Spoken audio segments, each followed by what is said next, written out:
Hoje nós vamos começar meditando um pouco sobre aquilo que Santo Afonso trata no livro como o valor do tempo. Ele trata falando que o valor do tempo é o dom mais precioso que nós temos, o dom mais riquíssimo que o Senhor ele pode conceder ao homem mortal que somos nós. O filósofo Sêneca dizia que nada pode equivaler ao valor do tempo. Não tem dinheiro, não tem nada que possa comprar o nosso tempo nesta terra.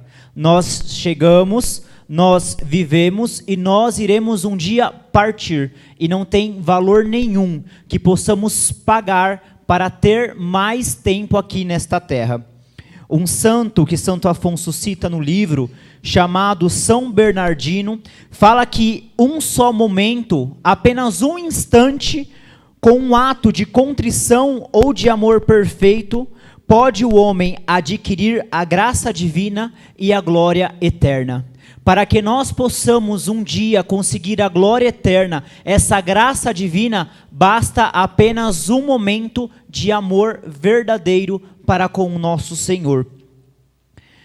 Só que aqueles que não possuem o amor verdadeiro nesta terra pelo nosso Senhor Jesus Cristo, um dia irá padecer. E aí eles irão sofrer aquilo que Santo Afonso denomina como o grito dos condenados. E pensam e gritam: ó, se tivéssemos uma hora. Se tivéssemos mais uma hora para podermos fazer aquilo que não fizemos. Se tivéssemos mais uma hora para amar a Deus sobre todas as coisas. Se tivéssemos mais uma hora para poder nos convertermos. Só que esta última hora, ela não volta.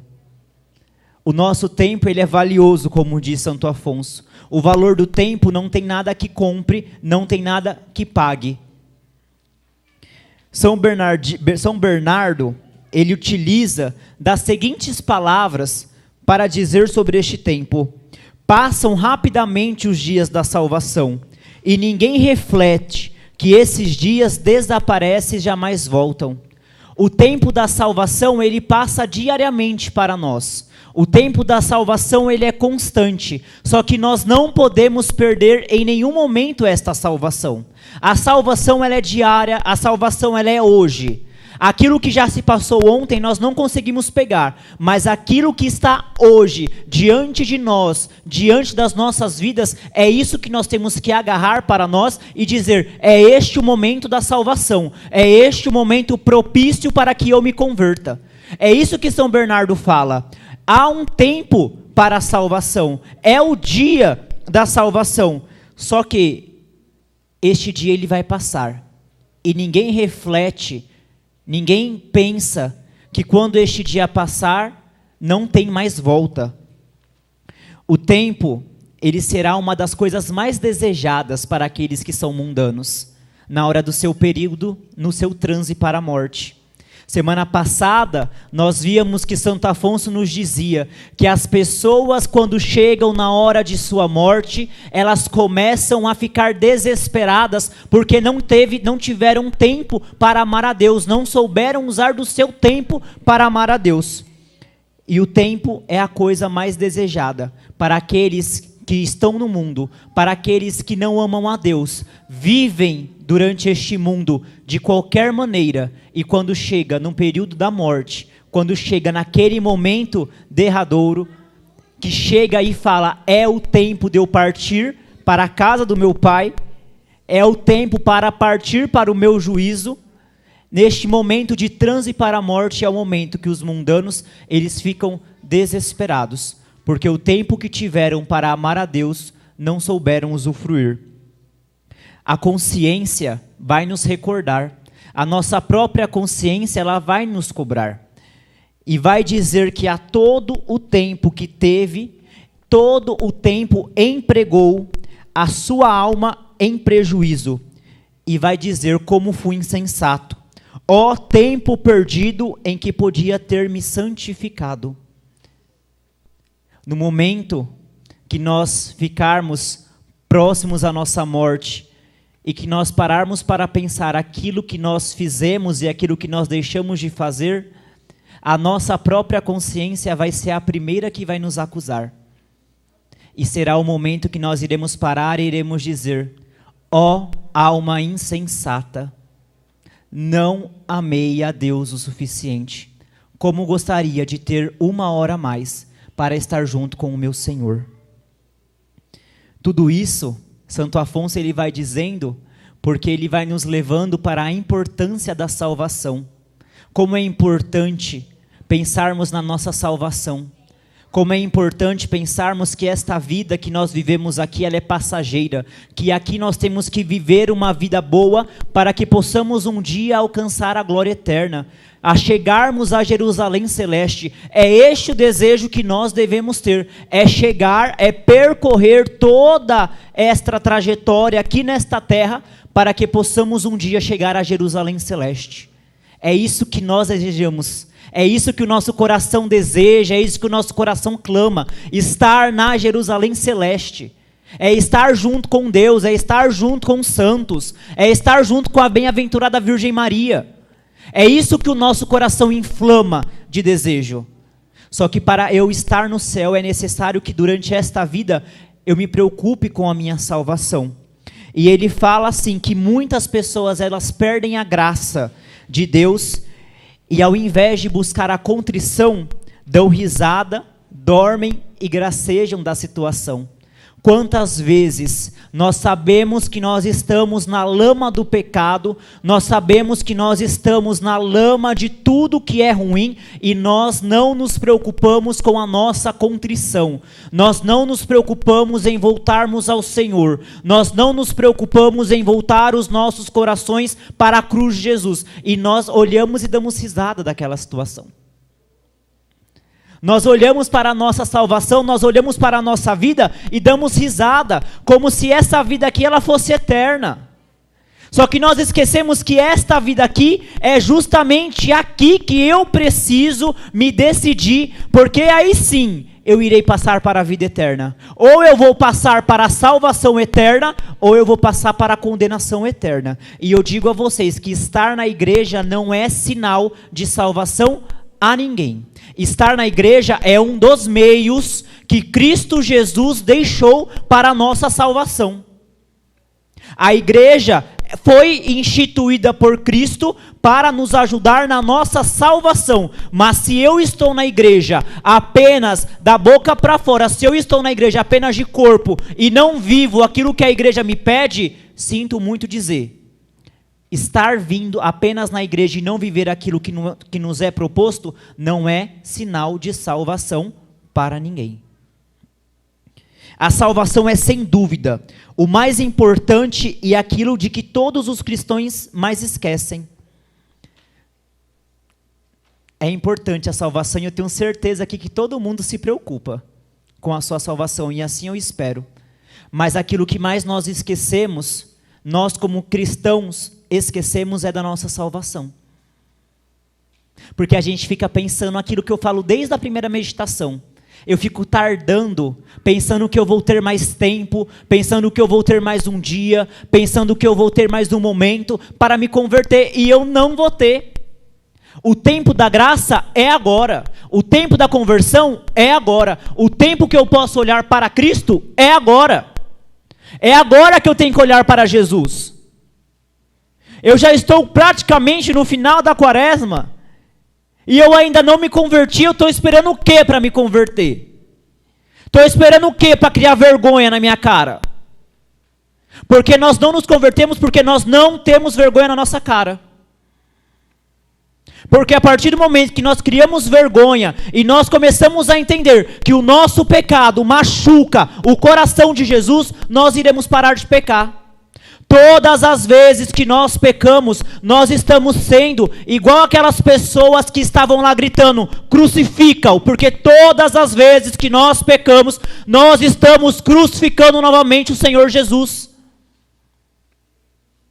É pesado? É. Só que é isso que nós temos que entender, que Cristo em cada Santa Missa, em cada Eucaristia, Ele se entrega por nós. E os nossos pecados é a mesma coisa de gritar, crucifica-o. Crucifica-o. É isso que nós fazemos todas as vezes que nós pecamos, por consciência, porque muitas das vezes os nossos pecados não são sem consciência. Nós pecamos com consciência daquilo que é errado. Sim ou não? E o que falta para a nossa conversão? Santo Afonso, ele escreve no livro: quantos conselhos, quantas precauções se tomam, não se come, não se dorme, e para alcançar a salvação eterna. Que se faz? Que procedimento se segue? Nada se costuma fazer quando se trata da salvação. Ao contrário, tudo que se faz é para perdê-la. E a maior parte dos cristãos vive como se a morte, o juízo, o inferno, a glória e a eternidade não fossem verdades de fé, mas apenas fábulas inventadas pelos poetas. Nós brincamos com a nossa salvação, nós brincamos com a nossa fé. Porque a gente parece que às vezes cria esta mentalidade pensando que aquilo que a igreja fala não acontece. Quando a igreja fala do céu, a gente fica pensando assim, será que o céu existe? Quando a igreja fala da glória, será que a glória existe? Quando a igreja fala será que o inferno existe? Só que a gente fica pensando que isso são coisas inventadas, mas não são verdades de fé. Só que nós não tomamos consciência daquilo que nós estamos vivendo. Aí nós olhamos para os santos da igreja e nós falamos assim, que os santos são verdadeiros sábios, pois trabalharam durante toda a sua vida pela sua salvação, enquanto eles atendem a todas as coisas. Só que nós, enquanto os santos em vida trabalharam pela sua salvação e pela salvação daqueles que estavam ao seu redor, e nós, o que fazemos? Nós nos importamos com a nossa alma? Nós nos importamos para onde nós iremos? Nós nos importamos qual será o nosso destino? O nosso padroeiro São Paulo, ele fala: vós, meus irmãos, pensai unicamente no magno assunto de vossa salvação, pois constituiu um negócio de mais alta importância. Aquilo que é mais importante na nossa vida é a nossa salvação. É a nossa salvação. É isso que é de mais importante para a nossa vida, é a nossa salvação. São João Crisóstomo diz: devemos estimar a alma como o mais precioso bem. Para compreender essa verdade, basta considerar que Deus sacrificou seu próprio Filho. É uma verdade. No Evangelho da Santa Missa, que nós iremos participar daqui a pouco, o evangelista São João, ele narra, no capítulo 3, versículo 16, pois Deus amou tanto o mundo, que deu o seu Filho unigênito, para que não morra todo o que nele crer, mas tenha a vida eterna. Deus amou tanto a nós, que mandou o seu Filho unigênito, para que não morra todo aquele que nele crer, mas tenha a vida eterna. O Senhor nos dá tudo o que é preciso para a nossa salvação, e nós não nos preocupamos. Enquanto o Senhor nos dá tudo, nós damos nada. Nada. São Felipe Neri, ele vai dizer no livro, que aqueles que não trabalham pela salvação de suas almas são loucos. Ele fala, loucos são aqueles que não se preocupam com a sua alma. E São Francisco Xavier ensina que no mundo há só um bem e um só mal. O único bem é salvar-se, e o único mal é condenar-se. Você sabe quem é o responsável pela sua salvação ou pela sua condenação? Você. Não fique colocando para Deus, falando assim, Deus vai me condenar, porque foi aquilo que você fez em vida, é aquilo que você faz aqui, que vai te levar para a sua salvação ou para a sua condenação, já diz Santo Afonso. As pessoas olham hoje em dia e falam assim, quem sabe eu me condenarei? Espero que Deus, mais tarde, me haverá de perdoar. Eu faço assim mesmo, eu sei que Deus é bom, Deus vai me perdoar. E por acaso, o Santo Afonso fala, você teria coragem de pular em um poço fundo, dizendo, talvez eu não morra? A gente brinca com a nossa salvação e fala, talvez eu me salve.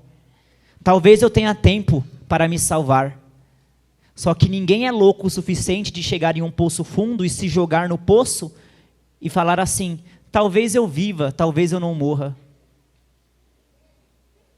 Porque você sabe que se você se jogar num poço profundo, você vai morrer. Só que você não pensa da mesma forma quando se trata da sua salvação. Quer viver bem nesta terra, mas não se preocupa como a sua alma viverá depois. E aí a gente olha e fala, são insensatos as pessoas que vivem desta maneira. São insensatos as pessoas que pensam desta maneira. Aí a gente pode pensar, é falta de caridade ficar julgando o irmão. É falta de caridade ficar falando isso para o irmão. Que ele precisa mudar de vida, que ele precisa se converter, que ele precisa tomar cuidado. Não, isso não é falta de caridade. Isso é apenas uma verdade. Eu não sou cego. Se eu estou vendo que alguém está caído, eu vou deixar a pessoa caída? Se eu estou vendo que alguém precisa de ajuda, eu vou deixar alguém precisando de ajuda e não vou estender a minha mão? Isso não é falta de caridade, isso é ser verdadeiro, isso é mostrar misericórdia. Quando eu me preocupo com a salvação do meu irmão, quando eu me preocupo com a salvação do outro, eu mostro misericórdia. Porque eu estou me preocupando com a salvação daquela alma. Eu não posso preocupar apenas com a minha salvação, mas eu tenho que me preocupar com a salvação daqueles que estão ao meu redor. O céu é para todos. Todos nós somos convidados a irmos para o céu. O nosso destino é a pátria celeste, é a Jerusalém celeste. Mas para que eu consiga chegar lá, quem tem que fazer o esforço sou eu. Eu preciso chegar lá. A vida é um presente, é uma viagem para a eternidade. Nós pensamos que a nossa vida ela é qualquer coisa, mas essa vida que nós estamos vivendo no presente, ela é uma viagem para a nossa eternidade. Ela que vai nos dar o nosso passaporte para a nossa eternidade. A terra aqui não é a nossa pátria, mas apenas um lugar de trânsito por onde passamos para chegar em breve à casa da eternidade. Dizia Padre Ávila que quem crê na eternidade e não vive como um santo, devia estar preso em uma casa de doido. Como pode você acreditar na eternidade? Como pode você acreditar que tem a eternidade e não viver como um santo? Deveria viver como um louco. É de admirar que ainda que todos os pecadores queiram salvar-se, eles mesmos se condenam, dizendo, espero salvar-me. Se eu falo da boca para fora, espero salvar-me, e as minhas ações, elas não demonstram isso, não adianta nada. Quando eu vou à confissão, eu me confesso, eu peço perdão, eu cumpro a penitência, eu firmo um propósito de não voltar a pecar mais, mas é um propósito do fundo da minha alma. É um propósito do fundo do meu coração, porque eu falo, Senhor, eu não quero pecar mais.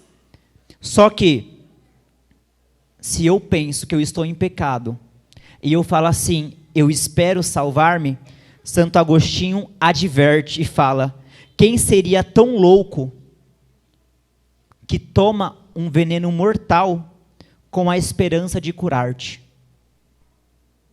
Quem é o doido que tem coragem de tomar um veneno mortal e tem a esperança de curar-te? É a mesma coisa quando nós pensamos que nós estamos em pecado mortal, que nós não nos confessamos e que nós esperamos ir para o céu. A doutrina da salvação, ela não é duvidosa, ela é certa, ela não é uma opinião, mas ela é uma verdade de fé. Santa Teresa, ela fala, é a falta de fé a causa de tantos pecados e da condenação de tantos cristãos. É a nossa falta de fé que nos condena. É a nossa falta de cuidado que nos condena. E a questão que fica para nós, para refletirmos durante esta semana é, e tu, meu irmão, em que empregas o teu tempo? E Santo Agostinho, ele fala para nos ajudarmos na reflexão. Como te podes prometer alguma coisa para o dia de amanhã, se você não dispõe de nenhuma hora da tua vida? Você não tem nenhuma hora na sua vida em suas mãos. Nós não sabemos como nós estaremos daqui 5 minutos. E como podes prometer algo para o dia de amanhã? Como anda a sua vida? Como anda a sua salvação? Como anda a sua preocupação para o reino dos céus? Louvado seja o nosso Senhor Jesus Cristo. Em pé, façamos a oração para este dia de reflexão. Dou-vos graças, meu Deus, pelo tempo que me concedeis para reparar as desordens de minha vida passada. Se chegasse a morrer neste momento, a maior de minhas penas seria pensar no tempo que perdi. Ah, Senhor meu, deste-me o tempo para vos amar e empreguei-o a ofender-vos. Merecia ser lançado no inferno desde o primeiro momento em que me apartei de vós, mas chamaste-me à penitência e me perdoastes. Prometi jamais tornar a ofender-vos. Entretanto, quantas vezes voltei a injuriar-vos, e vós ainda me perdoastes. Bendita seja eternamente a vossa misericórdia. Se não fosse infinita, como teria podido aturar-me tanto tempo? Quem poderia ter comigo a paciência que vós tivestes? Quanto me pesa ter ofendido um Deus tão bom. Meu querido Salvador, mesmo que fosse somente pela paciência que tinhais comigo, deveria estar inflamado de amor por vós. Não permitais que viva por mais tempo ingrato ao amor que me tendes demonstrado. Desprendei-me de tudo e atraí-me ao vosso amor. Não, meu Deus, não quero continuar a perder o tempo que me dais para remediar as faltas cometidas, mas empregá-lo todo no vosso serviço e no vosso amor. Amo-vos, bondade infinita, e espero amar-vos eternamente. 1000 graças vos dou, Virgem Maria, por terdes sido minha advogada na consecução deste tempo da vida. Auxiliai-me agora e fazei que o empregue sem reserva em amar o vosso Filho, meu Redentor, e a vós também, minha Rainha e minha Mãe. Salve, Rainha, Mãe de misericórdia, vida, doçura e esperança, nossa salve. A vós bradamos os degredados filhos de Eva, a vós suspirando, gemendo e chorando neste vale de lágrimas. Eia, pois, advogada nossa, esses vossos olhos misericordiosos a nós volvei, e depois deste desterro, mostrai-nos Jesus. Bendito é o fruto do vosso ventre, ó clemente, ó piedosa, ó doce sempre Virgem Maria. Rogai por nós, Santa Mãe de Deus, para que sejamos dignos das promessas de Cristo. Amém. Tudo isso que Santo Afonso ele vai nos dizendo, não é para que nós tenhamos medo da morte, mas é para, olhando isso que ele nos ensina, o nosso coração se inflame de amor por nosso Senhor Jesus Cristo, e amando bem nesta vida o nosso Senhor, nós possamos amá-lo e contemplá-lo face a face no reino dos céus. Encerramos este momento em nome do Pai, e do Filho, e do Espírito Santo. Aguardemos em silêncio o início da Santa Missa.